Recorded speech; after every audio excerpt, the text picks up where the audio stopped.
వెలుగు దినపత్రిక చూసినట్లయితే మనకు ముందుగా కనిపిస్తున్నటువంటి మెయిన్ హెడ్లైన్ ఇక్కడ మనం చూడొచ్చు. పెద్దాపూర్ మల్లన్నకు 60,000 బోనాలు.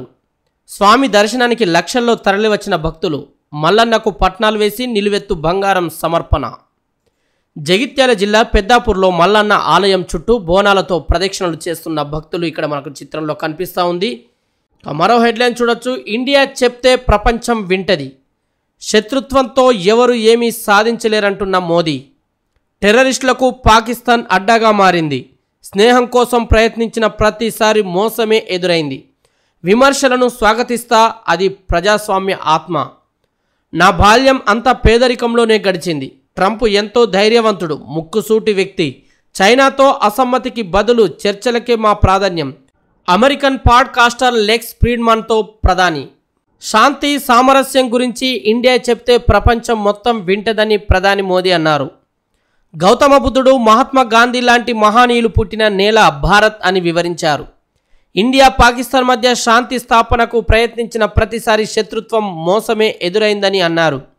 ప్రజలంతా శాంతి కోరుకుంటున్నారని, హింసతో అందరూ అలసిపోయారని తెలిపారు. టెర్రరిస్టుల దాడుల్లో ఎంతోమంది అమాయక చిన్నారులు ప్రాణాలు కోల్పోయారన్నారు. ద్వైపాక్షిక సంబంధాలు మెరుగుపరుచుకోవడం కోసం పాకిస్తాన్ లీడర్షిప్ పైన ఆధారపడి ఉందని స్పష్టం చేశారు. తాను విమర్శలను స్వాగతిస్తానని తెలిపారు. అది ప్రజాస్వామ్యం ఆత్మ అని విశ్వసిస్తున్నట్లు చెప్పారు. టెర్రరిజానికి పాకిస్తాన్ కేంద్రంగా మారిందని ఆరోపించారు. అమెరికాకు చెందిన కంప్యూటర్ సైంటిస్ట్ పాడ్కాస్టర్ లెక్స్ ఫ్రీడ్మన్తో ప్రధాని మోదీ అనేక అంశాలపై మాట్లాడారు. ఇక నేడు అసెంబ్లీలో బీసీ బిల్లు. ప్రభుత్వం అసెంబ్లీలో సోమవారం కీలక బిల్లులను ప్రవేశపెట్టనుంది. బీసీలకు 42% రిజర్వేషన్లు, ఎస్సీ వర్గీకరణ బిల్లులను సభలో పెట్టనున్నది. బీసీ రిజర్వేషన్లకు సంబంధించి 2 బిల్లులను వేర్వేరుగా పెట్టనుంది. మరో హెడ్లైన్ చూడొచ్చు. కేసీఆర్ పాపాల భైరవుడు. జనగామ జిల్లా స్టేషన్ గన్పూర్లో ఆదివారం నిర్వహించిన బహిరంగ సభకు హాజరైన జనం. సభలో ప్రసంగిస్తున్న సీఎం రేవంత్ రెడ్డి ఇక్కడ చిత్రంలో మనకు కనిపిస్తూ ఉంది. మరి రాష్ట్రాన్ని జలగలా పట్టి పీడించిండు. ఆయన తెలంగాణ జాతిపిత ఎట్లయితాడు, కేసీఆర్ పాపాల భైరవుడు అని రేవంత్ రెడ్డి మాట్లాడినటువంటి మాటలు ఇక్కడ మనం చూస్తున్నాం. ప్రజల కోసం సర్వం ధారపోసిన లక్ష్మణ్ బాపూజీనో జయశంకరో జాతిపిత అవుతారు తప్ప రాష్ట్రాన్ని జలగలా పట్టి పీడించిన మరి కేసీఆర్ ఎలా తెలంగాణ జాతిపిత ఎట్లయితాడు అంటూ ఇక్కడ సీఎం రేవంత్ రెడ్డి అయితే చెప్తున్నటువంటి సందర్భం. జనగామ సభలో సీఎం రేవంత్ రెడ్డి వ్యాఖ్యలు. కేసీఆర్ నోరు తెరిస్తే అబద్ధాలే. ధనిక రాష్ట్రాన్ని దివాలా తీయించిండు. ఆయన చేసిన అప్పులకు ఒక ఏడాదే 1,53,000 కోట్లు కట్టినాం. 19-20 తారీఖుల్లో పాపాల చిట్ట విప్పుతా. ఇది ఇంటర్వెల్లే, అసలు కథ ముందుంది. అధికారం పోతే బయటకు ఎందుకు రాడు? 80,000 పుస్తకాలు చదివిన విజ్ఞాన గని. జనం కోసం ఆ విజ్ఞానం పంచొచ్చు కదా. ముఖం చెల్లక పిల్లకాకులను ఉసిగొలుపుతున్నారని విమర్శ. నోరు తెరిస్తే అబద్ధాలు చెప్పడమే కేసీఆర్ పని అని 10 ఏళ్లు తెలంగాణను జలగలా పట్టి పీడించారని సీఎం రేవంత్ రెడ్డి మండిపడ్డారు. ధనిక రాష్ట్రాన్ని అప్పజెప్తే దివాలా తీయించారని, ఇప్పుడు ముఖం చెల్లక ఫామ్ హౌస్లో కూర్చొని బీఆర్ఎస్ ఎమ్మెల్యేలను ఉసిగొలుపుతున్నారని విమర్శించారు. హరీష్ రావు అంటాడు చంద్రశేఖరరావు తెలంగాణ జాతిపితనట. నోరు తెరిస్తే అబద్ధాలు చెప్పేటోడు, తెలంగాణ రాష్ట్రాన్ని దోచుకున్నోడు, 100 ఎకరాల్లో ఫామ్ హౌస్ను కట్టుకున్నోడు, అడ్డగోలుగా లక్షల కోట్లు సంపాదించుకున్నోడు, టీవీలు పేపర్లు పెట్టుకొని అబద్ధాలు ప్రచారం చేసేటోడు ఎట్లయితడు జాతిపిత? కేసీఆర్ జాతిపిత కాదు, పాపాల భైరవుడు అని వ్యాఖ్యానించారు. తెలంగాణ కోసం సర్వం దారబోసి కొట్లాడిన కొండ లక్ష్మణ్ బాపూజీనో ప్రొఫెసర్ జయశంకర్ తెలంగాణకు జాతిపిత అవుతారు. కానీ తెలంగాణను జలగలా పట్టి పీడించిన, జనం రక్తం తాగిన కేసీఆర్ ఏనాటికి కాలేరని ఆయన పేర్కొన్నారు. జనగామ జిల్లా స్టేషన్ గన్పూర్ శివారు శివునిపల్లి వద్ద ఆదివారం జరిగిన భారీ బహిరంగ సభలో సీఎం రేవంత్ రెడ్డి పాల్గొన్నారు. 800 కోట్ల పైచిలుకు అభివృద్ధి పనులకు శంకుస్థాపనలు చేశారు. అనంతరం ఆయన మాట్లాడారు. అధికారం పోతే బయటకు ఎందుకు రారని, బయటకు రానప్పుడు ప్రతిపక్ష హోదా ఎందుకని, 58 లక్షల జీతం ఎందుకని కేసీఆర్ను ప్రశ్నించారు. మరో హెడ్లైన్ ఇక్కడ చూడొచ్చు మనం. బెట్టింగ్ యాప్స్కు 1000 మంది బలి. గత ఏడాది రాష్ట్రంలో ఇది పరిస్థితి. ఆ యాప్స్కు వ్యతిరేకంగా మొదలైన సోషల్ వార్. బెట్టింగ్ యాప్స్ను ప్రమోట్ చేస్తున్న ఇన్ఫ్లుయెన్సర్స్ మొదట కొంత లాభాలు చూపి ఆపై ముంచుతున్న మోసగాళ్ళు, ఉచ్చులో చిక్కుకొని జీవితాలు చాలిస్తున్న యువత. ఈ దందాపై నా అన్వేషణ. రామాభాయ్ వంటి నెటిజన్ల పోరాటానికి మద్దతుగా నిలిచిన ఐపీఎస్ ఆఫీసర్ సజ్జనార్. ట్రెండింగ్లో as say no to betting apps. Bettings యాప్స్ను ప్రమోట్ చేసే వాళ్ళపై చర్యలకు సర్కార్ ఆదేశం. 100 రూపాయలు ఇన్వెస్ట్ చేస్తే చాలు, నిమిషాల వ్యవధిలో వేల రూపాయలు మన అకౌంట్లో చూపెడతారు. కూర్చున్న దగ్గరే, అది గంటల్లోనే లక్షాధికారి కావచ్చని, కోటీశ్వర్లు అయిపోవచ్చని మనకు ఎక్కడలేని ఆశలు చూపెట్టి ఉచ్చులోకి దింపుతారు. బానిసలుగా మార్చేసుకుంటారు. జేబులు ఖాళీ చేసి, ఇల్లు గుల్ల చేసి మన బతుకులను రోడ్డు మీదకి ఈడుస్తారు. ఇది బెట్టింగ్ యాప్స్ దందా. ఇప్పుడు ఏ గలీలో చూసినా, ఏ అడ్డాలో చూసినా యువత వీటి చుట్టే తిరుగుతున్నారు. సెల్ ఫోన్లో యాప్స్ డౌన్లోడ్ చేసుకొని బెట్టింగ్ కాయడం, గేమ్స్ ఆడడం పైనే గంటలు టైం వెచ్చిస్తున్నారు. యూట్యూబర్ హర్ష సాయిపై కేసు. బెట్టింగ్ యాప్స్ ప్రమోట్ చేస్తున్నట్లు గుర్తింపు. బాధితుడి ఫిర్యాదుతో సైబరాబాద్ సైబర్ క్రైమ్ పోలీసుల చర్యలు. మరో హెడ్లైన్ చూడొచ్చు. నైట్ క్లబ్లో మంటలు, 59 మంది మృతి. యూరోప్లోని నార్త్ మాసిడోనియాలో నైట్ క్లబ్లో మంటలు చెలరేగి 59 మంది చనిపోయారు, 155 మంది గాయపడ్డారు. కొకని సిటీలోని పల్స్ నైట్ క్లబ్లో శనివారం అర్ధరాత్రి ఈ ఘోరం జరిగింది. మరో హెడ్లైన్ చూడొచ్చు. ఐఎస్ఎస్తో క్రూ డ్రాగన్ అనుసంధానం. ఐఎస్ఎస్లో చిక్కుకుపోయిన సునీత విలియమ్స్ బుచ్ విల్ మోర్ను తిరిగి భూమి మీదకు తీసుకువచ్చేందుకు బయలుదేరిన స్పేస్ క్రాఫ్ట్ క్రూ డ్రాగన్ ఐఎస్ఎస్తో అనుసంధానమైంది. 42 డిగ్రీలు దాటిన ఎండ, దడ పుట్టిస్తున్న వడగాడుపులు. ఆసిఫాబాద్లో అత్యధికంగా 42.4 డిగ్రీల టెంపరేచర్. మరో 9 జిల్లాలో 41 డిగ్రీల కన్నా ఎక్కువే. ఈ నెల 21, 22 తేదీలో తేలికపాటి వర్షాలకు ఛాన్స్. ఆదివారం మధ్యాహ్నం నిర్మానుష్యంగా హైదరాబాద్లోని ట్యాంక్ బండ్. మరో హెడ్లైన్ చూడొచ్చు. కేసీఆర్ జాతిపిత, రేవంత్ బూత్ పిత. అసెంబ్లీలో రేవంత్ భాష బూత్ సినిమా స్క్రిప్ట్లా ఉందంటున్న హరీష్ రావు. కృష్ణాలో హక్కుగా రావాల్సిన నీళ్ల కోసం కేసీఆర్ కృషి చేశారు. 70% నీటి వాటాలకు మార్గం సుగమం చేశారని వెల్లడి. ప్రజాపాలన అంటే అప్పులు చేసుడా? 15 నెలల్లోనే 1,50,000 కోట్ల అప్పులు చేశారన్న కిషన్ రెడ్డి. అప్పులు, అవినీతిలో గత కేసీఆర్ సర్కార్తో కాంగ్రెస్ ప్రభుత్వం పోటీ. డిలిమిటేషన్ ఎన్ఈపీపై కాంగ్రెస్, డిఎంకే దివాలా కోరు రాజకీయాలు చేస్తున్నాయని ఫైర్. 30 ఏళ్లకే బీపీ, షుగర్. ఎన్సిడి క్లినిక్ స్క్రీనింగ్లో టెస్టుల్లో వెల్లడి. 3 నెలల్లో 1.22 లక్షల మందికి పరీక్షలు, 26,000 మందికి బీపీ, 43,000 మందికి డయాబెటీస్. కొత్తగా డయాబెటిక్ క్లబ్లో 20,000 మంది చేరిక. 3 నెలల్లో 16% మందికి షుగర్. ఎన్సిడి క్లినిక్స్లో మొత్తం 1.20 లక్షల మందికి స్క్రీనింగ్ చేయగా అందులో పిహెచ్సిల నుంచి రెఫర్ చేసిన 43,000 మందికి ఇప్పటికే షుగర్ ఉన్నట్టు నిర్ధారణ అయింది. వారంతా చికిత్స తీసుకుంటున్నారు. వీరు కాకుండా ఈ 3 నెలల్లో మరో 20,000 మంది కొత్తగా డయాబెటిక్ క్లబ్లో చేరడం ఆందోళన కలిగిస్తున్నది. దీర్ఘకాలిక వ్యాధులను గుర్తించి చికిత్స అందించేందుకు రాష్ట్ర ప్రభుత్వం ఏర్పాటు చేసిన NCD non communicable diseases clinic టెస్టుల్లో ఆందోళనకర విషయాలు బయటపడుతున్నాయి. ఎన్సిడి క్లినిక్స్ ఏర్పాటు చేసిన 3 నెలల కాలంలోనే ఏకంగా 1.22 లక్షల మందికి స్క్రీనింగ్ నిర్వహించగా అందులో 26,391 మంది హైపర్ టెన్షన్, బీపీ, 43,768 మంది డయాబెటీస్, షుగర్తో బాధపడుతున్నట్లు గుర్తించారు. పాక్ ఆర్మీ కాన్వాయ్పై సూసైడ్ అటాక్. పేలుడు దాటికి ధ్వంసమైన బస్సు ఇక్కడ చిత్రంలో మనకు కనిపిస్తూ ఉంది. 11 మంది సైనికులు మృతి, 90 మందిని చంపేశామన్న బలూచ్ మిలిటెంట్లు. భారీగా పేలుడు పదార్థాలతో నిండిన వెహికల్తో కాన్వాయ్లో బస్సును ఢీకొట్టిన సూసైడ్ బాంబర్. ఒక బస్సు తునాతునకలు, తీవ్రంగా దెబ్బతిన్న మరో 2. పేలుడు తర్వాత వెహికల్స్పై టెర్రరిస్టుల కాల్పులు. పాకిస్తాన్లో ఒక్కరోజే 19 చోట్ల దాడులు. పెద్దాపూర్ మల్లన్నకు 60,000 బోనాలు. మల్లన్నకు పట్నాలు వేసి నిలువెత్తు బంగారం సమర్పణ. రాష్ట్రంలో 2వ అతిపెద్ద మల్లన్న బోనాల జాతరగా పేరు. జగిత్యాల జిల్లా మెట్పల్లి మండలం పెద్దాపూర్లో మల్లన్న బోనాల జాతర వైభవంగా జరిగింది. తెలంగాణలో 2వ అతిపెద్ద మల్లన్న బోనాల జాతరగా ఈ ఉత్సవానికి పేరు ఉంది. కాముడి పౌర్ణమి మొదటి ఆదివారం నిర్వహించే బోనాల జాతరకు లక్షల్లో భక్తులు తరలివచ్చారు. ఆదివారం సాయంత్రం ఒకేసారి దాదాపు 60,000 మందికి పైగా మహిళలు బోనాలు తీసుకొచ్చి స్వామివారికి సమర్పించి ప్రత్యేక పూజలు చేశారు. దీంతో ఆలయ పరిసరాలు కిటకిటలాడాయి.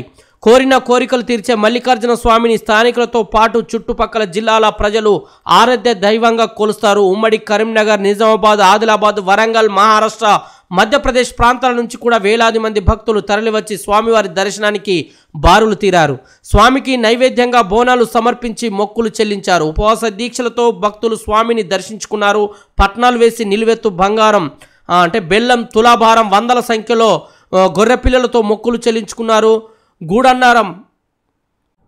గూడన్నాం, పరమన్నాం బోనాలతో ఆలయం చుట్టూ ప్రదక్షిణలు చేశారు. శివసత్తుల ఆటలు, ఒగ్గు కళాకారుల డప్పు మోతలతో ఆలయ పరిసరాలు మార్మోగాయి. బోనాల శోభయాత్ర అనంతరం ఆలయ ప్రాంగణంలో రథోత్సవం నిర్వహించారు. స్వామివారికి ఆదివారం ఇష్టమైన రోజు కావడంతో ప్రతివారం ఆ రోజున గ్రామస్తులు మాంసాహారం మద్యం ముట్టుకోకుండా నిష్ఠతో ఉంటారు. గ్రామస్తులు కొన్నేళ్లుగా ఈ పద్ధతిని పాటిస్తున్నారు. ఎమ్మెల్యే కల్వకుంట్ల సంజయ్ స్వామి వారిని దర్శించుకొని ప్రత్యేక పూజలు చేశారు. జాతరలో ఎలాంటి అవాంఛనీయ ఘటనలు జరగకుండా పోలీసులు భారీ బందోబస్తు ఏర్పాటు చేశారు. కాంగ్రెస్ సర్కారువి ఎమర్జెన్సీ ఆలోచనలు, అమిత్ మాలవీయ విమర్శ. తెలంగాణలోని కాంగ్రెస్ సర్కార్వి అవే ఎమర్జెన్సీ ఆలోచనలని BJP IT cell national convener Amit Malviya అన్నారు. ఎవరైనా అభ్యంతరకర వ్యాఖ్యలు చేస్తే చర్యలు తీసుకోవడానికి చట్టాలున్నాయని గుర్తు చేశారు. కానీ ఎమర్జెన్సీ మనస్తత్వం కాంగ్రెస్ పార్టీలో పాతుకుపోవడంతో వారిలో చట్టాలపై గౌరవం కనిపించడం లేదని ఆదివారం ఒక ప్రకటనలో విమర్శించారు. ప్రజలను నగ్నంగా ఊరేగించే హక్కు తెలంగాణ సీఎం రేవంత్ రెడ్డికి ఏ చట్టం ఇచ్చిందని ప్రశ్నించారు. అలాగే రాష్ట్ర ప్రభుత్వం చేసిన కులగణన సమాచారాన్ని విశ్లేషించడానికి ఫ్రెంచ్ ఆర్థికవేత్త థామస్ పికెట్టీకి ఇవ్వడాన్ని ఆయన తప్పుబట్టారు. సున్నితాంశమైన జనాభా డేటాను విదేశీయులకు ఇవ్వడం సరికాదన్నారు. కులగణన వివరాలను విశ్లేషించడానికి అర్హత కలిగిన భారతీయ నిపుణులు లేరా అని ఆయన ఎక్స్లో ప్రశ్నించారు. యూట్యూబర్ హర్ష సాయిపై కేసు, బెట్టింగ్ యాప్స్ ప్రమోట్ చేస్తున్నట్లు గుర్తింపు, బాధితుడి ఫిర్యాదుతో సైబరాబాద్ సైబర్ క్రైమ్ పోలీసుల చర్యలు. హర్ష సాయిపై ఎక్స్ వేదికగా మండిపడిన RTC MD VC Sajjanar. YouTuber Harsha సాయిపై పోలీస్ కేసు నమోదైంది. Harsha Sai Instagram, Telegram channels follow అయ్యి ఆయన సూచించిన వివిధ బెట్టింగ్ యాప్స్లలో 13 లక్షల వరకు పెట్టుబడులు పెట్టి మోసపోయానని సైబరాబాద్ సైబర్ క్రైమ్ పోలీసులకు కూకట్పల్లికి చెందిన ఓ వ్యక్తి ఫిర్యాదు చేశాడు. యూట్యూబర్ హర్ష సాయిపై పోలీస్ కేసు నమోదైంది. హర్ష సాయి ఇన్స్టాగ్రామ్, టెలిగ్రామ్ ఛానల్స్లో ఫాలో అయ్యి ఆయన సూచించిన వివిధ బెట్టింగ్ యాప్స్లలో 13 లక్షల వరకు పెట్టుబడులు పెట్టి మోసపోయానని సైబరాబాద్ సైబర్ క్రైమ్ పోలీసులకు కూకట్పల్లికి చెందిన ఓ వ్యక్తి ఫిర్యాదు చేశాడు. దీంతో హర్ష సాయిపై పోలీసులు కేసు నమోదు చేసుకొని దర్యాప్తు చేపట్టారు. గత కొన్ని నెలల నుంచి ఆర్టీసీ ఎండి వీసీ సజ్జనార్ నిబంధనలకు విరుద్ధంగా బెట్టింగ్ యాప్స్ ప్రమోట్ చేస్తున్న సోషల్ మీడియా ఇన్ఫ్లుయెన్సర్స్ పై ఎక్స్ వేదికగా విరుచుకుపడుతున్నారు. వారి మోసాలను పోలీసుల దృష్టికి తీసుకెళ్తున్నారు. దీంతో ఇప్పటికే పలువురిపై పోలీసులు కేసు నమోదు చేశారు. తాజాగా ప్రముఖ యూట్యూబర్ హర్ష సాయిని అదుపులోకి తీసుకున్నారు. హర్ష సాయిపై సజ్జనార్ ట్వీట్. ఇటీవల లోకల్ బాయ్ నని భయ్యా సన్నీ యాదవ్ పై ట్వీట్లు చేసిన సజ్జనార్ తాజాగా హర్ష సాయిపై కూడా పోస్టు పెట్టారు. ఈయనకు 100 కోట్ల నుంచి 500 కోట్ల వరకు ఆఫర్ చేశారట. అంతగనం డబ్బు ఎక్కడి నుంచి వస్తుందో ఆలోచించండి. మీ ఫాలోయింగ్ని మార్కెట్లో పెట్టి కోట్లు సంపాదిస్తున్న ఇలాంటి వాళ్ళన మీరు ఫాలో అవుతున్నది. వెంటనే ఈ బెట్టింగ్ ఇన్ఫ్లుయెన్సర్లను అన్ఫాలో చేయండి. వారి అకౌంట్లకు రిపోర్ట్ కొట్టండి. ఆన్లైన్ బెట్టింగ్ భూతాన్ని అంతమొందించడంలో మీ వంతు బాధ్యతను నిర్వర్తించండి అంటూ ఎక్స్ వేదికగా యూట్యూబర్ హర్ష సాయి తీరుపై సజ్జనార్ ట్వీట్ చేశారు. ఓ ఛానల్కి హర్ష సాయి ఇచ్చిన ఇంటర్వ్యూ వీడియోని ట్యాగ్ చేస్తూ ఇలా రాసుకొచ్చారు. చేస్తున్నదే తప్పు, అదేదో సంఘ సేవ చేస్తున్నట్టు ఎంత గొప్పలు చెప్పుకుంటున్నాడో చూడండి. తాను బెట్టింగ్ యాప్లను ప్రమోట్ చేయకుంటే ఎవరో ఒకరు చేస్తారని ఈయన చేస్తున్నాడట. బుద్ధి ఉందా అసలు అంటూ హర్ష సాయిపై మండిపడ్డారు. ఇలాంటి యూట్యూబర్ల స్వార్థం వల్లే సమాజంపై బెట్టింగ్ తీవ్ర ప్రభావాన్ని చూపుతున్నదని, భారత ఆర్థిక వ్యవస్థను కూడా దెబ్బతీస్తున్నదని అన్నారు. మరో హెడ్లైన్ చూడొచ్చు. గ్రూప్ పరీక్షల్లో అవకతవకలు, విద్యార్థుల్లో ఉన్న అనుమానాలను తీర్చండి అంటూ ఎమ్మెల్సీ కవిత వెల్లడించారు. గ్రూప్ 1 పరీక్షలు ఫలితాలపై అభ్యర్థులు లేవనెత్తుతున్న అనుమానాలను ప్రభుత్వం టీజీపీఎస్సీ నివృత్తి చేయాలని బీఆర్ఎస్ ఎమ్మెల్సీ కవిత డిమాండ్ చేశారు. గ్రూప్ 1, 2, 3 పరీక్షల్లో అవకతవకలు జరిగాయన్న ఆరోపణలు వస్తున్నాయని చెప్పారు. ఆదివారం 11 యూనివర్సిటీలకు చెందిన విద్యార్థులు, విద్యార్థి సంఘాల ప్రతినిధులతో కవిత ఆమె నివాసంలో సమావేశమయ్యారు. పేపర్ల మూల్యాంకనంలో తెలుగు మీడియం విద్యార్థులకు అన్యాయం జరిగిందని విద్యార్థులు ఆరోపిస్తున్నారని వెల్లడించారు. సంగారెడ్డి అభివృద్ధిపైనే నా ఫోకస్, కాంగ్రెస్ పార్టీకి నా అవసరం లేదన్న జగ్గారెడ్డి. కాంగ్రెస్ పార్టీకి తన అవసరం లేదని, సంగారెడ్డి అభివృద్ధిపైనే ఫోకస్ పెడతారని పీసీసీ వర్కింగ్ ప్రెసిడెంట్ జగ్గారెడ్డి అన్నారు. రాష్ట్రంలో అధికారంలో తమ ప్రభుత్వమే ఉన్నందున సంగారెడ్డికి ఎక్కువ నిధులు తీసుకువెళ్లి నియోజకవర్గాన్ని డెవలప్ చేస్తారని చెప్పారు. ఆదివారం గాంధీ భవన్లో మీడియాతో ఆయన చీట్ చాట్ చేశారు. ఉగాదికి తన సినిమా షూటింగ్ స్టార్ట్ అవుతుందని, అప్పుడే సంగారెడ్డిపై అదే ప్రాంతానికి చెందిన మొగిలయ్య రాసిన పాటను రిలీజ్ చేస్తామని వెల్లడించారు.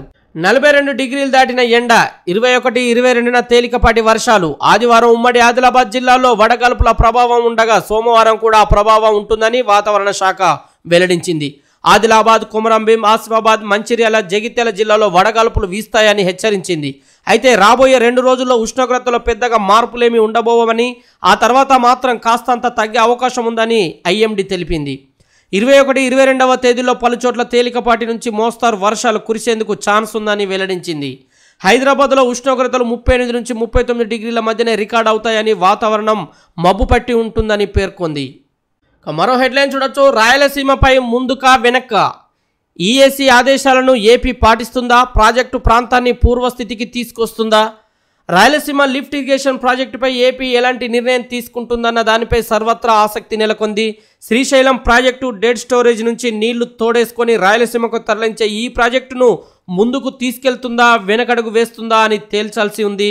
ఇటీవల జరిగిన ఎక్స్పర్ట్స్ అప్రైజల్స్ కమిటీ ఈఏసీ మీటింగ్లో ప్రాజెక్టు పనులను ఆపేసి ఆ ప్రాంతాన్ని పూర్వస్థితికి తీసుకురావాలని ఆదేశించిన సంగతి తెలిసిందే. అయితే ఇప్పటికే ఏపీ అక్కడ పనులను చాలా వరకు చేసేసింది. డిపిఆర్ మాటిన తవ్వకం పనులను 90% చేసింది. దాంతోపాటే ఎన్విరాన్మెంటల్ క్లియరెన్స్కు అప్లై చేసుకోవడంతో ప్రాజెక్టు పనులు డిపిఆర్ వరకే చేశారా, లేదంటే ఎక్కువ చేశారా అంటూ ఈఏసీ ప్రశ్నించింది.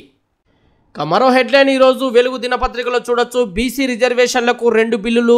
స్థానిక సంస్థలు, విద్యా ఉద్యోగాల్లో 42% రిజర్వేషన్లు కల్పిస్తూ వేర్వేరు బిల్లులు నేడు అసెంబ్లీలో ప్రవేశపెట్టనున్న ప్రభుత్వం. ఎస్సీ వర్గీకరణ కూడా బిల్లు కూడా పెట్టనుండే అటువంటి ప్రస్తావన అయితే కనిపిస్తూ ఉంది. ప్రభుత్వం అసెంబ్లీలో సోమవారం 2 కీలక బిల్లులను ప్రవేశపెట్టనుంది. బీసీలకు 42% రిజర్వేషన్లు, ఎస్సీ వర్గీకరణ బిల్లులను సభలో పెట్టనున్నది. బీసీ రిజర్వేషన్లకు సంబంధించిన 2 బిల్లులను కూడా వేర్వేరుగా పెట్టనుంది. బీసీలకు స్థానిక సంస్థలు, విద్యా ఉద్యోగాల్లో 42% రిజర్వేషన్లు కల్పిస్తూ వేర్వేరు బిల్లులు తేనుంది. వాటిపై సభలో చర్చించి ఆమోదించనుంది. న్యాయపరంగా చిక్కులు రావద్దనే వేర్వేరుగా బీసీ రిజర్వేషన్ల బిల్లులు పెడుతున్నట్లు తెలిసింది. ముందుగా స్థానిక సంస్థల రిజర్వేషన్లు సాధించుకోవాలని ప్రభుత్వం భావిస్తుంది. అసెంబ్లీ కౌన్సిల్ ఆమోదం తర్వాతే బిల్లులను కేంద్రానికి పంపనుంది. రాజ్యాంగంలోని షెడ్యూల్ 9లో చేర్చాలని కోరింది. అయితే కాంగ్రెస్ ఎన్నికల్లో ఇచ్చిన హామీల మేరకు బీసీలకు 42% రిజర్వేషన్లు కల్పిస్తున్నారు. ఇందులో భాగంగా కులగణన సర్వే చేశారు. రాష్ట్రంలో బీసీలు 56%కి పైగా ఉన్నట్టు తేల్చారు. మొదటిసారి కులగణనలో పాల్గొనని వారి కోసం రెండోసారి కూడా అవకాశం ఇచ్చారు. ఈ నేపథ్యంలో కులగణన పూర్తి నివేదిక పైన అసెంబ్లీలో చర్చించనున్నారు. మరో హెడ్లైన్ అయితే ఈరోజు మనకు కనిపిస్తూ ఉంది. ఇక్కడ చూడొచ్చు. మోడల్ స్కూల్ టీచర్లకు హెల్త్ కార్డులు ఇప్పిస్తా, ఎమ్మెల్సీ పింగిలి శ్రీపాల్ రెడ్డి. రాష్ట్రంలోని మోడల్ స్కూళ్లలో పనిచేస్తున్న టీచర్లకు హెల్త్ కార్డులు ఇప్పించే బాధ్యత తనదని టీచర్ ఎమ్మెల్సీ పింగిలి శ్రీనివాస్ రెడ్డి అన్నారు. ఆదివారం హైదరాబాద్లో progressive model school teachers association PMTA రాష్ట్ర అధ్యక్షుడు జగదీష్ ఆధ్వర్యంలో నల్గొండ టీచర్ ఎమ్మెల్సీగా ఎన్నికైన శ్రీపాల్ రెడ్డిని సన్మానించారు. ఈ సందర్భంగా ఆయన మాట్లాడుతూ మోడల్ స్కూల్ టీచర్లకు 010 పద్ధతి ద్వారా వేతనాలు ఇప్పిస్తానని హామీనిచ్చారు. నేషనల్ సర్వీస్ ఇంక్రిమెంట్ ఇప్పించడంతో పాటు మోడల్ స్కూల్ టీచర్ల సమస్యల పరిష్కారానికి కృషి చేస్తానని కూడా చెప్పారు. బ్రాహ్మణ పరిషత్కు 100 కోట్లు కేటాయించాలి. డిప్యూటీ సీఎం భట్టికి రాష్ట్ర బ్రాహ్మణ సంఘాల వినతి. బ్రాహ్మణ పరిషత్కు బడ్జెట్లో 100 కోట్లు కేటాయించాలని రాష్ట్ర సర్కార్ను రాష్ట్ర బ్రాహ్మణ సంఘాల ప్రతినిధులు కోరారు. ఆదివారం ప్రజాభవన్లో బట్టి విక్రమార్కను ఎంపీ మల్లు రవితో బ్రాహ్మణ సంఘాల ప్రతినిధులు వారణాసి, రాంప్రసాద్, ప్రమోద్, రాఘవేంద్ర శర్మ, మురళీధర్ రావు, శ్రీనివాసరావు కలిసి వినతి పత్రం అందించారు. యాసిడ్ దాడి సూత్రధారి ఆలయ పూజారి. అకౌంటెంట్పై మరో పూజారితో దాడి చేయించిండు. 2000కు ఒప్పందం, 1000 అడ్వాన్స్. ఇద్దరిని అరెస్టు చేసిన పోలీసులు. హైదరాబాద్ సైదాబాద్ పరిధిలోని ధోబీఘాట్ రోడ్డులో ఉన్న భూలక్ష్మి ఆలయంలో ఈ నెల 14న అకౌంటెంట్పై జరిగిన యాసిడ్ దాడి కేసులో 2 నిందితులను పోలీసులు అరెస్టు చేశారు. యాసిడ్ దాడి చేసిన నిందితుడితో పాటు చేయించింది కూడా పూజారే కావడం గమనార్హం. ఈ కేసు వివరాలను south east DCP Patil Kantilal Subhash ఆదివారం వెల్లడించారు. మరో హెడ్లైన్ చూడొచ్చు. సర్కారు భూములు అమ్మొద్దు, ఆ ఆలోచనలు విరమించుకోవాలి. ప్రభుత్వ స్థలాల్లో బీసీ స్కూల్స్, హాస్టళ్లు నిర్మించాలి. రాష్ట్ర ప్రభుత్వానికి ఎంపీ కృష్ణయ్య డిమాండ్. కేంద్రం నుంచి నిధులు తెప్పిస్తానని హామీ. రాష్ట్రంలో బీసీ గురుకులాలు, హాస్టళ్లకు సొంత భవనాలు నిర్మించాలని రాష్ట్ర ప్రభుత్వాన్ని రాజ్యసభ సభ్యుడు కృష్ణయ్య డిమాండ్ చేశారు. గత 3 ఏళ్లుగా భవనాలకు అద్దె చెల్లించడం లేదని, ఖాళీ చేయాలని భవన యజమానులు గొడవ చేస్తున్నారని పేర్కొన్నారు. ప్రభుత్వ భూములు అమ్మవద్దు, హాస్టల్స్, గురుకులాలకు సొంత భవనాలు నిర్మించాలని డిమాండ్ చేస్తూ ఆదివారం ఇందిరా పార్క్, ధర్నా చౌక్ వద్ద తెలంగాణ బీసీ విద్యార్థి సంఘం ఆధ్వర్యంలో మహాధర్నా చేపట్టారు. ఈ ధర్నాకు ముఖ్య అతిథిగా బీసీ సంక్షేమ సంఘం జాతీయ అధ్యక్షుడు కృష్ణయ్య సంఘీభావం తెలిపి మాట్లాడారు. మరో హెడ్లైన్ చూడొచ్చు. ఎన్నికల మేనిఫెస్టో హామీలు అమలు చేయాలి. STU state president Parvat Reddy ఎన్నికల సమయంలో ఇచ్చిన మేనిఫెస్టో హామీలను ప్రభుత్వం వెంటనే అమలు చేయాలని స్టేట్ టీచర్స్ యూనియన్ ఎస్టీయూ రాష్ట్ర అధ్యక్షుడు పర్వత్ రెడ్డి అన్నారు. శంషాబాద్ ఎయిర్ ఏషియా విమానం ఎమర్జెన్సీ ల్యాండింగ్ టెక్నికల్ ఇష్యూనే కారణం. ఎయిర్ ఏషియా విమానం ఒకటి శనివారం అర్ధరాత్రి శంషాబాద్ ఎయిర్పోర్ట్లో అత్యవసరంగా ల్యాండ్ అయింది. టెక్నికల్ ఇష్యూతోనే విమానాన్ని ఎమర్జెన్సీ ల్యాండింగ్ చేశారని తెలుస్తుంది. మలేషియాలోని కౌలాలంపూర్ నుంచే హైదరాబాద్కు విమానం వస్తుంది. విమానం గాల్లో ఉండగానే సాంకేతిక లోపాన్ని గుర్తించిన పైలట్ వెంటనే శంషాబాద్ ఏటీసీకి సమాచారం అందించాడు. ఎమర్జెన్సీ ల్యాండింగ్కు వారు అనుమతి ఇవ్వడంతో విమానాన్ని సురక్షితంగా ల్యాండ్ చేశాడు. ఆ సమయంలో విమానంలో 737 మంది ప్రయాణికులు ఉన్నారని ఎయిర్పోర్ట్ అధికారులు ఒక ప్రకటనలో పేర్కొన్నారు. మరో హెడ్లైన్ చూడొచ్చు. హైటెక్ సిటీలో నకిలీ కాల్ సెంటర్ల దందా. ఢిల్లీ, నోయిడా, బెంగళూరు, వెస్ట్ బెంగాల్ నుంచి నేరగళ్ల ఆపరేషన్స్. తెలియకుండానే సైబర్ నేరగాళ్లుగా మారుతున్న టెలికాలర్లు. పోలీస్ రైడ్స్లో టెలికాలర్స్ మేనేజర్లు మాత్రమే అరెస్టు. గతంలో మాదాపూర్లో 3 కాల్ సెంటర్లపై దాడులు. సైబర్ నేరగాళ్లు హైటెక్ సిటీ కేంద్రంగా ఫేక్ కాల్ సెంటర్లు నడుపుతూ మోసాలకు పాల్పడుతున్నారు. హైటెక్ అంగులతో వీటిని ఏర్పాటు చేసి నిరుద్యోగ యువతను ట్రాప్ చేస్తున్నారు. టెలికాలర్ ఉద్యోగాల పేరుతో సైబర్ క్రిమినల్స్గా మారుతున్నారు. అమెరికన్లను టార్గెట్గా నిర్వహిస్తున్న ఫేక్ కస్టమర్ కేర్ సెంటర్పై బుధవారం సిఎస్బి పోలీసులు రైడ్ చేసిన సంగతి తెలిసిందే. ఈ కేసులో ఎగ్జిటో సొల్యూషన్స్ సంస్థ ఎండి చందా మనస్విని సహా 63 మందిని అరెస్ట్ చేశారు. ఇదే తరహాలో సైబరాబాద్ కేంద్రంగా పలు నకిలీ కాల్ సెంటర్లు పనిచేస్తున్నట్లు పోలీసులు గుర్తించారు. యుఎస్ డాలర్స్ను క్రిప్టో బిట్కాయిన్స్గా ఇండియాకు. యుఎస్ సిటిజన్ల నుంచి కొట్టేసిన డబ్బును గిఫ్ట్ వోచర్స్ కోడ్ రూపంలో సేకరిస్తున్నారు. గిఫ్ట్ వోచర్లను ఫాక్స్ఫుల్ వెబ్సైట్లో కొనుగోలు చేస్తుంటారు. క్రిప్టో కరెన్సీని United States Department of the Treasury యుఎస్డిటీగా కన్వర్ట్ చేస్తున్నారు. లోకల్ బిట్కాయిన్ కమ్ ద్వారా క్రిప్టో కరెన్సీని ఇండియన్ కరెన్సీ ఐఎన్ఆర్గా మార్చేస్తున్నారు. ఇదంతా దుబాయ్ కేంద్రంగా ఆపరేట్ చేస్తున్నారు. తర్వాత ఆన్లైన్ పేమెంట్ గేట్వేసి ఐఎంపీఎస్ యూపీఐ ట్రాన్సాక్షన్ ద్వారా తమ అకౌంట్స్లో డిపాజిట్ చేసుకుంటున్నారు. సమగ్ర శిక్ష స్కీమ్కు 1698 కోట్లు రాష్ట్రానికి ఇవ్వనున్న కేంద్రం. సమగ్ర శిక్ష స్కీమ్ కింద 2025-26 విద్యా సంవత్సరానికి గాను రాష్ట్రానికి కేంద్ర ప్రభుత్వం 1698 కోట్లు ఇచ్చేందుకు అంగీకరించింది. 2 రోజుల కింద ఢిల్లీలో జరిగిన సమగ్ర శిక్ష పిఏబి సమావేశంలో ఈ మేరకు నిర్ణయం తీసుకున్నది. 2024-25 విద్యా సంవత్సరానికి రాష్ట్రానికి 1930 కోట్లు ఇచ్చింది. అయితే గతంతో పోలిస్తే నిధులన్నీ సక్రమంగా ఖర్చు చేసిన రాష్ట్రానికి సుమారు 230 కోట్లు కోత పెట్టింది. మరో హెడ్లైన్ ఇక్కడ చూడొచ్చు. ఆ పార్టీలది గల్లీలో లొల్లి, ఢిల్లీలో దోస్తీ. రాష్ట్ర ప్రభుత్వ విప్ ఆది శ్రీనివాస్ కామెంట్. రాష్ట్రానికి కేంద్రం సహకరించడం లేదు, కాంగ్రెస్ను విమర్శిస్తే ఊరుకోమని వార్నింగ్. బీజేపీ బీఆర్ఎస్ బంధం గల్లీలో లొల్లి, ఢిల్లీలో దోస్తీలా ఉందని రాష్ట్ర ప్రభుత్వ విప్ ఆది శ్రీనివాస్ విమర్శించారు. ఆదివారం వేములవాడ టౌన్లోని ఎమ్మెల్యే క్యాంప్ ఆఫీసులో సీఎం సహాయ నిధి చెక్కులను పంపిణీ చేశారు. సిరిసిల్లాలో కేంద్ర హోంశాఖ సహాయ మంత్రి బండి సంజయ్ చేసిన కామెంట్స్పై ఆయన మండిపడ్డారు. కాంగ్రెస్పై విమర్శలు చేస్తే చూస్తూ ఊరుకోమని హెచ్చరించారు. పంట కోస్తే కేసుల నమోదు. స్టేట్ సివిల్ సప్లై కమిషనర్ ఆదేశాలు. చర్యలకు సిద్ధమైన యాదాద్రి జిల్లా అధికారులు. పాలకంకుల దశలో కోయడం అంటే తల్లి కడుపులోని పిండం ఎదగక ముందే హత్యకు పాల్పడినట్టే. ఇక ముందు ఇలా జరగొద్దు. పాలకంకుల దశలో వరి పంట కోసే హార్వెస్టర్లపై నిఘా పెట్టాలి. ముందస్తుగా పంట కోస్తే కేసులు నమోదు చేయండి అని state civil supply commissioner DS Chauhan ఆదేశాలతో యాసంగి సీజన్ కోతలపై యాదాద్రి జిల్లా అధికారులు దృష్టి సారించారు. ప్రధానంగా వరికోత మిషన్ల వివరాలు తీసుకునే పనిలో ఉన్నారు. పాలకంకుల దశలోనే రైతులు వరికోతలు కోస్తూ వడ్లను సెంటర్లకు తెస్తుండగా తేమ శాతం అధికంగా ఉండడంతో కొనుగోలులో లేట్ అవుతుంది. దీంతో రైతులతో పాటు అధికారులు కూడా సమస్యలు ఎదుర్కొంటున్నారు. భద్రకాళి అమ్మవారి ఆలయంలో పూజలు చేస్తున్న హైకోర్టు జడ్జి లక్ష్మీనారాయణ దంపతులు. భద్రకాళి అమ్మవారిని దర్శించుకున్న హైకోర్టు జడ్జి. వరంగల్ భద్రకాళి అమ్మవారిని ఆదివారం హైకోర్టు జడ్జి ఆలిశెట్టి లక్ష్మీనారాయణ దంపతులు దర్శించుకొని ప్రత్యేక పూజలు చేశారు. ముందుగా హైకోర్టు జడ్జికి మంగళ వాయిద్యాలతో ఘనంగా స్వాగతం పలికారు. హన్మకొండ జిల్లా జడ్జి రమేష్ బాబు, ఆర్డీఓ శ్రీపాల్ రెడ్డి, తహసీల్దార్ నారాయణ, ఈఓ శేషుభారతి, వెంకట్ నాగరాజ్ శర్మ, ప్రదీప్ కుమార్ శర్మ ఉన్నారు. మరో హెడ్లైన్ చూడొచ్చు. ఉరి వేసుకొని బాలిక సూసైడ్. నిర్మల్ జిల్లా భైంసాలో ఘటన. ఉరి వేసుకొని బాలిక ఆత్మహత్య చేసుకున్న ఘటన నిర్మల్ జిల్లాలో జరిగింది.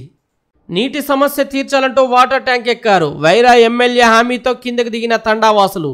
తాగునీటి సమస్యను తీర్చాలంటూ గ్రామస్తులు వాటర్ ట్యాంక్ పైకి ఎక్కి ఆందోళన చేశారు. భద్రాద్రి కొత్తగూడెం జిల్లా జూలూరుపాడు మండలం కాకర్ల గ్రామ పంచాయతీ పరిధి దుబ్బం తండా మిషన్ భగీరథ నీరు రాక ఇబ్బందులు పడుతున్నారు. తాగడానికి నీరు ఇంటి అవసరాలకు కూడా రావడం లేదు. దీంతో ఆదివారం కొందరు గ్రామస్తులు వాటర్ ట్యాంక్ పైకెక్కి నిరసన తెలిపారు.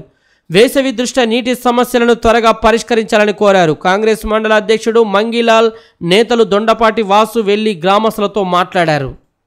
వైరా ఎమ్మెల్యే రామ్దాస్ నాయక్ దృష్టికి తీసుకెళ్లగా వెంటనే అధికారులతో మాట్లాడి నీటి సమస్యను పరిష్కరిస్తానని హామీ ఇవ్వగా గ్రామస్తులు విరమించారు. వేటాడి వస్తుండగా ఆటో ఆర్టీసీ బస్సు ఢీ, కొండగొర్రెను వదిలేసి పరారైన వేటగాళ్లు. వరంగల్ జిల్లా పాకాల చెరువు వద్ద ఘటన. పాకాల అభయారణ్యంలో వన్యప్రాణులను వేటాడి ఆటోలో తీసుకెళ్తుండగా జరిగిన ప్రమాదంలో కొండగొర్రెను వదిలేసి వేటగాళ్లు పరారైన ఘటన వరంగల్ జిల్లాలో జరిగింది. ఆదివారం ఉదయం నర్సంపేట నుంచి కొత్తగూడకు వెళ్తున్న ఆర్టీసీ బస్ పాకాల చెరువు సమీపంలో ఎదురుగా వస్తున్న ఆటోను ఢీకొట్టింది. దీంతో ఆటోలో ఉన్న 5 వ్యక్తులు ఒకరు గాయాలయ్యాయి. చనిపోయిన కొండగొర్రె కిందికి పడిపోగా వదిలేసి అడవి పంది మాంసంతో ఆటోలో పరారయ్యారు. దీంతో ఆర్టీసీ డ్రైవర్ పోలీసులకు సమాచారం ఇచ్చారు. పోలీసులు, ఫారెస్ట్ ఆఫీసర్లు వెళ్లి కేసు నమోదు చేశారు. మోతే తహసీల్దార్ ఆఫీసులో ధరణి రికార్డుల ట్యాంపరింగ్. 7గురిని అరెస్టు చేసిన సూర్యాపేట జిల్లా పోలీసులు. కంట్లో కారం కొట్టి బాత్రూంలో బంధించి పుస్తెలతాడు చోరీ. మంచిర్యాల జిల్లా లక్షెట్పేట టౌన్లో ఘటన. మహిళ కంట్లో కారం కొట్టి బంధించి పుస్తెలతాడు ఎత్తుకెళ్లిన ఘటన మంచిర్యాల జిల్లాలో జరిగింది. బాధితురాలు ఎస్ఐ సతీష్ తెలిపిన ప్రకారం లక్షెట్పేట టౌన్లో గోదావరి రోడ్డులో ఉండే కొత్త శ్యామల ఇంట్లోకి ఆదివారం ఉదయం గుర్తు తెలియని మహిళ చొరబడింది. ఒంటరిగా ఉన్న శ్యామల కంట్లో కారం కొట్టి ఆపై బాత్రూంలోకి నెట్టేసి 3 తులాల బంగారం పుస్తెలతాడును లాక్కొని తలుపు పెట్టి పరారైంది. రాజన్న సన్నిధిలో శివ కళ్యాణోత్సవాలు షురు. నేడు రాజరాజేశ్వర స్వామి దివ్య కళ్యాణం. వేములవాడ శ్రీ రాజరాజేశ్వర స్వామి క్షేత్రంలో ఆదివారం శివ కళ్యాణ మహోత్సవాలు ఘనంగా ప్రారంభమయ్యాయి. ఆలయంలోని కళ్యాణ మండపంలో ఆలయ స్థానాచార్యులు, అర్చకులు స్వస్తి పుణ్యాహవాచనంతో ఉత్సవాలు ప్రారంభించారు. పంచగవ్య మిశ్రణం, దీక్షాధారణం, ఋత్విక్వరణం, మంటప ప్రతిష్ఠ, గౌరీ ప్రతిష్ఠ, నవగ్రహ ప్రతిష్ఠ, అంకురార్పణ, వాస్తుహోమం, అగ్ని ప్రతిష్ఠతో పాటు వేద పారాయణం, పరివార దేవతార్చనలు, ధర్మగుండం వద్ద ప్రత్యేక పూజలు నిర్వహించారు. ప్రాజెక్టుల్లో తగ్గిన నీటి నిల్వలు, నిలిచిన ఆర్డీఎస్ పంపులు, ఎండుతున్న పంటలు, నీళ్లు లేని ఆర్డీఎస్ కెనాల్. 5వ ఇండెంట్ నీళ్లు వచ్చిన తిప్పలే. మరో వారం రోజులే ఆయకట్టుకు సాగునీరు. నెట్టెంపాడు ప్రాజెక్టు పరిధిలో ఎండుతున్న పంటలు, నడిగడ్డలో తప్పని సాగునీటి కష్టాలు. విద్యార్థుల మధ్య ఘర్షణ, ఒకరికి తీవ్ర గాయాలు. నిర్మల్ జిల్లా ఖానాపూర్ జ్యోతిబాపులే బాయ్స్ హాస్టల్లో ఘటన. నిర్మల్ జిల్లా ఖానాపూర్ పట్టణం శాంతినగర్ కాలనీలోని Mahatma Jyotiba Phule junior college boys హాస్టల్లో ఇంటర్ ఫస్ట్, సెకండ్ ఇయర్ స్టూడెంట్ల మధ్య ఆదివారం ఉదయం గొడవ జరిగింది. ఈ గొడవలో ఇంటర్ మొదటి సంవత్సరం చదువుతున్న ఓ తరుణ్ తలకు గాయమైంది. అక్కడే డ్యూటీలో ఉన్న వైస్ ప్రిన్సిపల్ అనిల్ వెంటనే గాయపడిన విద్యార్థి తరుణ్ను స్థానిక ప్రభుత్వ ఆసుపత్రికి తరలించారు. ఈ ఘటనపై కాలేజీ ప్రిన్సిపల్ ఎం సంతోష్ మీడియాతో మాట్లాడారు. ఇక ఇవి ఈరోజు వెలుగు దినపత్రికలో వచ్చినటువంటి మెయిన్ హెడ్లైన్స్.